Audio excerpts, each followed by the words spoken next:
शक्ति यादव जी, शक्ति यादव जी, ऐसे में जब बीजेपी जेडीयू में ही यहाँ पर मत भिन्नता नजर आ रही है, दिखाई दे रही है, आपको लगता है कि उस डेलीगेशन में, उस प्रतिनिधिमंडल के साथ आप जाएंगे तो सिर्फ खाना पूर्ति है या कुछ होगा भी?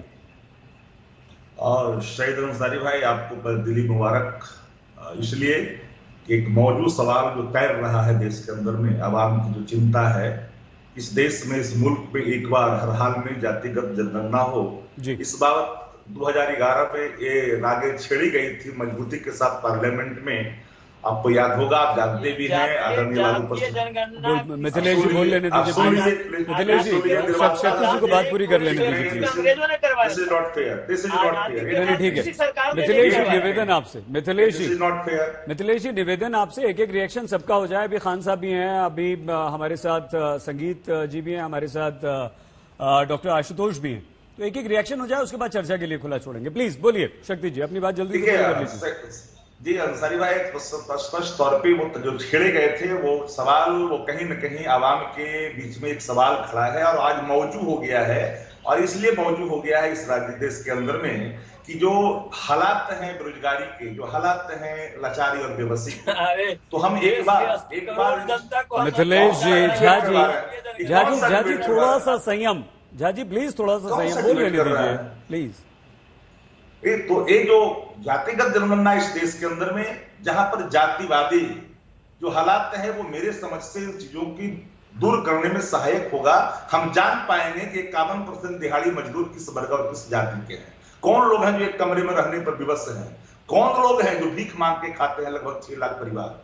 तो इन सवालों की चिंता हर को होनी चाहिए। रोजगार बंद हो चुके हैं, सरकारी नौकरियां नहीं है, तो बजट एलोकेशन करने में, इनके उन्नयन के रास्ते अख्तियार करने में जातिगत जनगणना एक ऐसा एक मैकेनिज्म है जिसको हम अवलोकन कर करके सही माने में देश को उन्नयन के रास्ते पर हम ले चल सकते हैं, सहायक होगा। और ये सवाल मौजूद है, इसलिए मौजूद है अंसारी साहब, मैं इस बात को कहना चाहता हूँ, इस देश के अंदर में जब 23% युवा युवतियां जब उच्च शिक्षा ग्रहण नहीं करते, मैं नहीं कहता वो कौन जाति के हैं, हो सकता है अगर हो, पिछड़ा हो, दलित हो, महादलित हो, आप किसी धर्म के रहने मानने वाले लोग हो, हर वर्ग का एक बार हो। जब 31 में हुआ, शक्ति जी एक रिएक्शन जल्दी ले लेते हैं, 31 में हुआ, जल्दी से अपनी बात पूरी कीजिए प्लीज।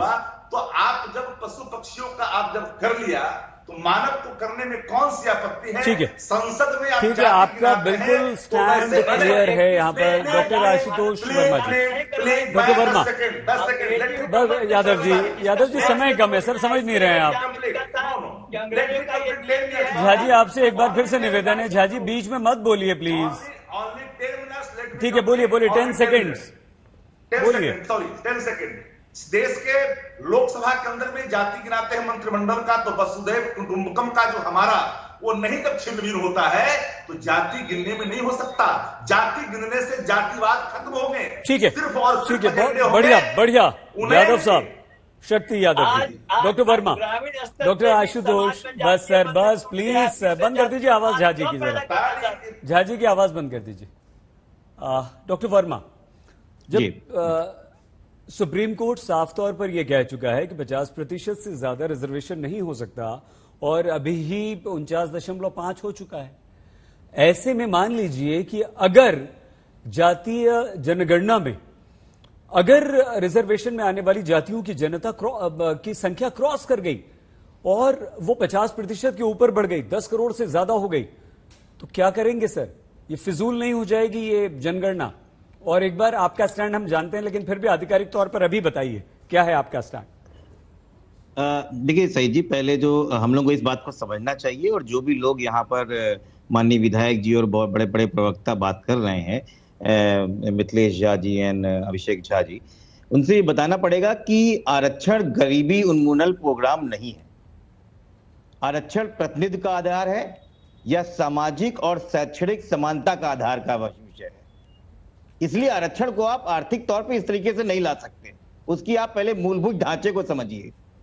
रही बात जो आपके सवाल की, लेकिन वो तो गरीब सवर्णों को भी अब आरक्षण मिल रहा है ना। नहीं, मैं यही बता रहा हूं, जो जब ढांचे को जब आप इस तरीके से देखते हैं, जब आपका चश्मा का रंग ही अलग हो जाता है, तो आपकी पूरी व्यवस्था ही चौपट हो जाएगी।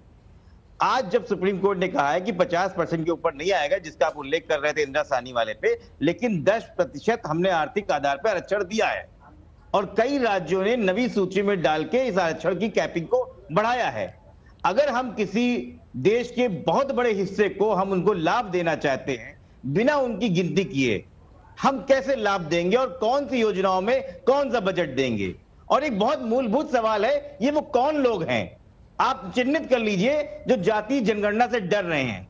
अरे क्या परेशानी है जाति करने से? यहां पे जानवरों की गिनती हो रही है, यहां पे पक्षियों की गिनती हो रही, बाघों की गिनती हो रही, इंसान की गिनती नहीं कर रहे आप। और आप करने जा रहे हैं कि हम योजनाएं बनाने जा रहे हैं।